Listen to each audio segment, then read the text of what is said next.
So I was in my econ class and the econ is economics class at the University of Maryland.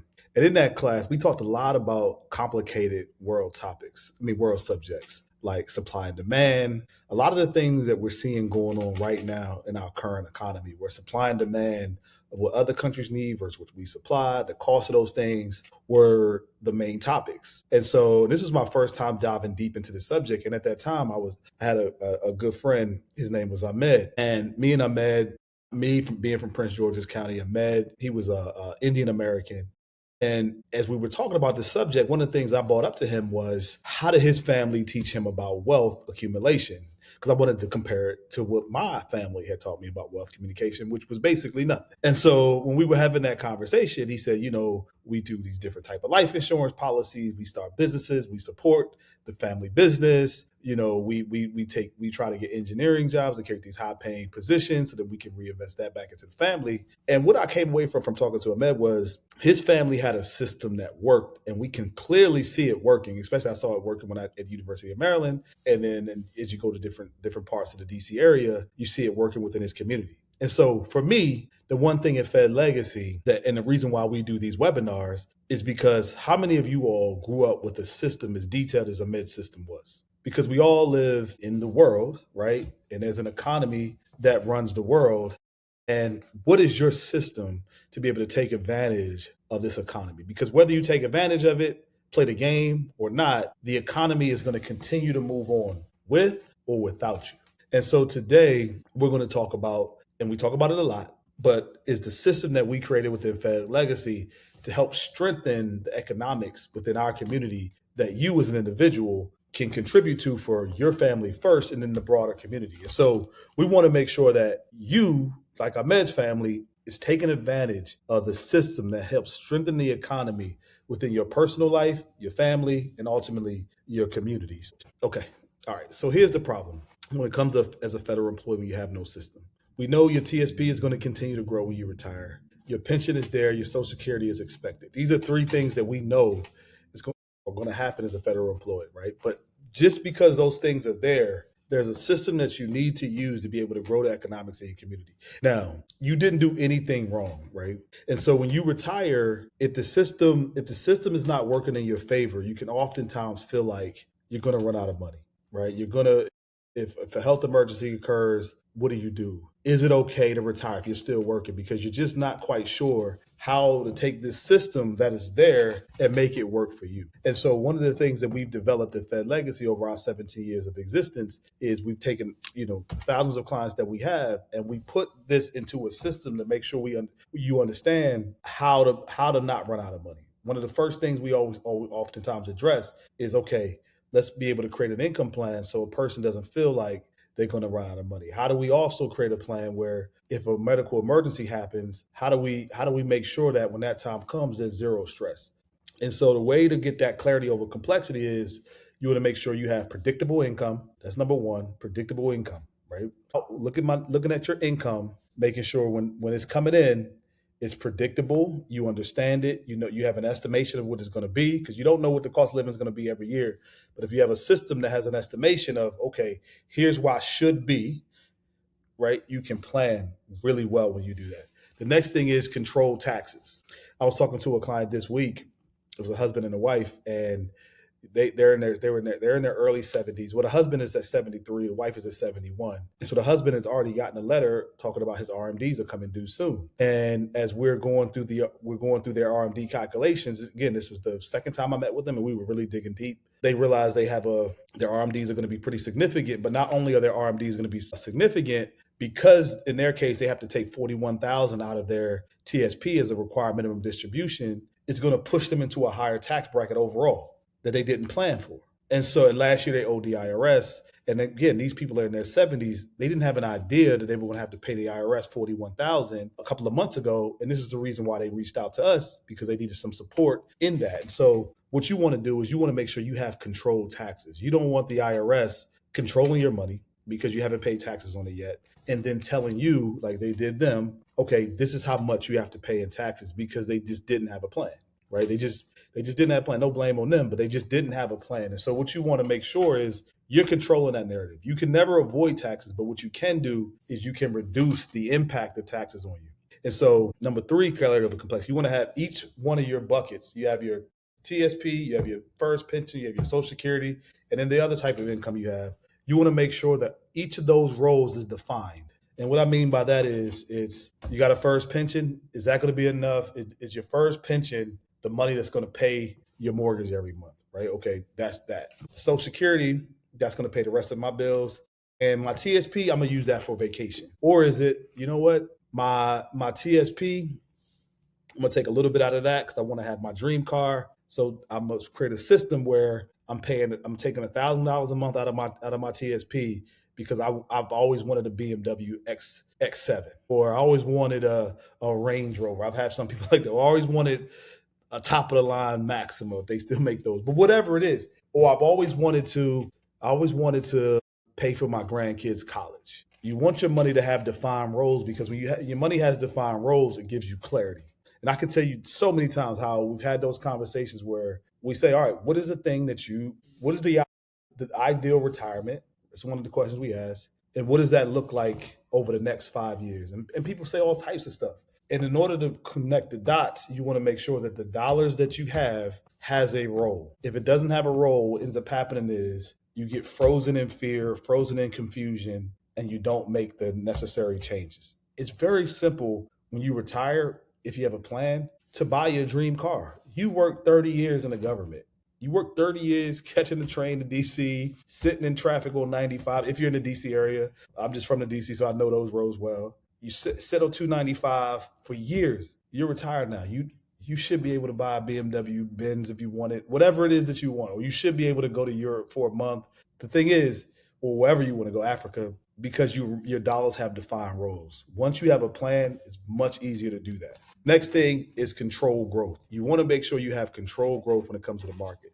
Right now, a lot of people are panicking. I got a bunch of texts today and all this week of people who the market is fluctuating and not sure what's going on. And I get it. But a lot of our clients, they send those texts. I'm like, you're good. Because we created a control growth plan that whether the market's up or down, their money has a system behind it. And that's what you want when it comes to clarity over complexity. And so in order to bring that to life so you can do it for yourself and think about it yourself, is we built this structure, what we call the financial house. Foundation of the house is the most important part of the house. The reason why the foundation is the most important part of the house is the foundation is, from what we've seen, is the place where people make the emotional decisions. And so let me bring it to real life. The foundation, I was talking to, let's just use that same married couple who are in their 70s. Again, he's 73, she's 71. And one of the things that he brought up on the call was, because his wife is 100% disability, was what happens if she passes? That's one of his biggest fears. And we went through the numbers and we saw that if when she passes, their income gets reduced almost in half, by more than half actually. And there's an income, there will be an income to expense gap. And so the first thing I did, what we did together, right? We collaborate as we do these things with you, is we put some money aside with the income structure that if she passes, then this is the pot of money that we go to fill that gap. That was extremely important to him. So we put that money in what we call the foundation bucket, because we don't want the market dropping by 20% and all of a sudden that income fear that he has is now exponential because of what happened in the war, what happened with taxes. We want that to be as guaranteed as possible so that he has peace of mind in case his wife passes away. Now, this is something that he's been harboring for the last 10 years plus, but because of the conversation we had, he was able to get it off his chest, and now he can be more relaxed because we created a system around it. That's the type of stuff that goes into the foundation. Because if you don't have your foundation in order, turbulent times can cause all types of stress, and we don't want that. With the walls are like the insulation in your retirement plan. The two things that are going to impact you the most in retirement are taxes and inflation, flat out. Well, in healthcare too, but taxes and inflation are the big ones. But healthcare is involved in inflation. And so when it comes to taxes, there's tax codes and there's tax brackets. and those tax brackets can change. So Trump had some tax cuts a couple of years ago. They were set to sunset at the end of 2026. And so when we go to all our wealth management conferences and things like that, they keep us up to we have to stay up to speed on this stuff. One of the big things that was talked about last year and the year before was what are we going to do for clients when the 2026 sunsetting tax laws change? They call it the sunsetting tax law, right? What happens when these tax brackets sunset because the brackets were set to go back to short to get squeezed, right? Which will allow you to go into higher tax brackets sooner. And so that was a big topic of conversation. Trump got elected, and so the tax cuts stayed, right? But that could have changed overnight. Who knows where they go next, right? And so, but the reality of it is when I ask you, especially if you have your money in your traditional TSP, say you have 100,000, how much of that is yours? You don't really know. It's legislated how much of it is yours, unless you have a plan like we mentioned here, which is Roth conversions, which is a significant benefit to you if you have a lot of money in traditional TSP. It's about how you do it, when you do it, and how much, and how much. And so you want to make sure you have a Roth conversion plan, because a Roth conversion plan gives you back your power. And what does that look like? Let's say you have, and keep the number small and easy to understand. Let's say you have 100,000 in your TSP. I ask you how much of that is yours. You might, you don't know, but like when we run the numbers, it could be 24% is the IRS. So now 24% of that is the IRS's, because at that point you might be in a higher tax bracket when you go to take when they force you to take the withdrawals. But if you do Roth conversions when you first retire, instead of paying that 24%, you could be taxed at the lower tax brackets before that money grows. Before that money grows to 500,000, you pay the taxes on a smaller amount.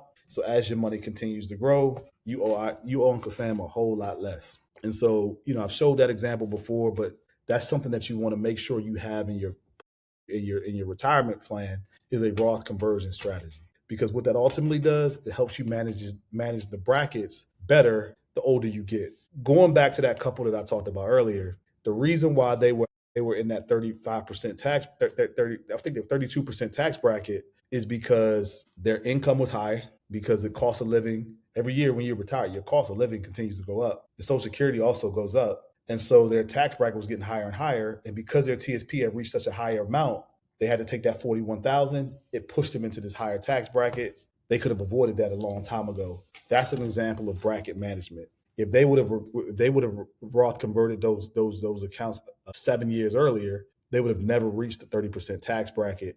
They would have paid a whole lot less in taxes, but their money would have still grown. And the last piece is Social Security timing. I talked about this before, is when it comes to the walls, you want to make sure you get the Social Security timing right. Because if you take Social Security, and here's my belief, as a federal employee, it makes sense to take Social Security, at the 62 age, just because you don't rely on the income like folks outside of the government.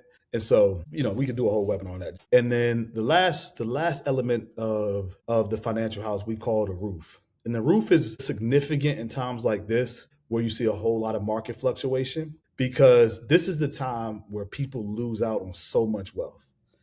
It's, when we started Fed Legacy, it was 2009. It was fresh off the 2008 financial crisis. And I remember being at Rockville, and we were at NIH. And I remember talking to a lady, and she was just telling me how she was, she had lost so much money in 2008 the year before, and still hadn't recovered quite yet. And she just moved all her money to the G fund. And at that time, I was new. I was like, wow, I mean, that makes sense to me. But then now, especially 10 years out from that, around that time, I started to see a lot of TSP millionaires blossoming from people that didn't make any adjustments during that time. And why does that matter? Is because when times are tough, like now, when it comes to time in the market, the I'm not gonna call it lazy, but the reaction, most people's reaction is, all right, I'm gonna move everything to the G fund. That's not wise, because what ends up happening is, let's say, keeping the numbers small, let's say you have 100,000 in your TSP, the market drops 20%. You're now at $80,000. Then you decide, oh, shoot, I need to get out of this G fund. The market seems like it's coming back. Then you try to move it back, and you can never time when to get back. You're constantly trying to figure out when to get back. But if you just let it sit, those days where the market grows back, like 2 Mondays ago, out of nowhere, Trump said something about ending the war. Market shot up. If you're still in the G fund at that time, you miss out on a significant day of growth. And you're not a day trader, so you don't know when to time that. So the best thing about the roof is the roof gives you the ability to stick it out no matter what because you have the right structure in place. Because it's not about how much risk you it's not about if you should take risk, it's about how much you should take risk at your current age. And so the example is if you look at this, if you go to individual funds, right, if you go to TSP individual funds right now, you'll see the C fund this year is at 0.6%. 0.6% right now. But if you look at the long term, is at a 15% over a 10-year period. When we're talking to folks about the roof, we're always talking about long term. You want to have long term money, you want to have protected money. And those funds should not be in the same place when you're creating wealth because you want money that's always generating wealth for you, always generating wealth. You want money that's taking care of your day to day. That allows you to keep that money in the wealth building bucket, and you use the wealth building bucket for whatever you want. But the day to day stuff, especially when you're retired, needs to come in be in a controlled environment that's outpacing inflation for sure, but allows you to not be emotional with the money that's in the growth bucket. It makes a huge difference in your retirement outlook when you have that type of setup. And when you build your house, you're no longer reaching for markets. You're no longer guessing on taxes. You're not unsure about incomes and you build something that you can leave. And when we meet with folks and we're talking about building out your retirement analyzer through our TSP finish line process, these are the things that's our goal is to make sure that you're not reaching for markets trying to chase this stuff. You got a retirement to enjoy. And the media, and things they're just going to feed and feed and feed and fear. But here's the thing: there's systems in place to be able to do this stuff. It's not new. It's not new, right? You just want to have a system like Ahmed and his family had, so that you and your family can enjoy the fruits of your labor, that you can build legacy. This stuff is systematic, something that we love to give away at Fed Legacy, and that's why our name is Fed Legacy because it's all about building that financial legacy for you and your family. You're not guessing on taxes. You're not unsure about income, and you're building something to leave. All right. So the self-assessment questions you can ask yourself is: do you know your exact number of retirement down to the month? Do you know exactly where your income comes from? Your pension, Social Security, TSP. Do you know those numbers? And do you know the gaps and where your plan could break down? Do you know where your plan could break down in your retirement? And so what we have our retirement readiness review. Love to go through this with you all. I built out a retirement plan last week. Our team, that's what we do all day long. We help you identify your income gaps, understand your tax exposure, understand that, how to limit that, help you build that foundation, those walls, that roof. Session 2, we help you understand it. Session 2, we go through it, make sure you have zero anxiety because we clear up any things that we see that's not congruent with the goals that you set out. So like you want to book a call with us, Jay, you can all type plan in the chat and we'll make sure we get that done for you.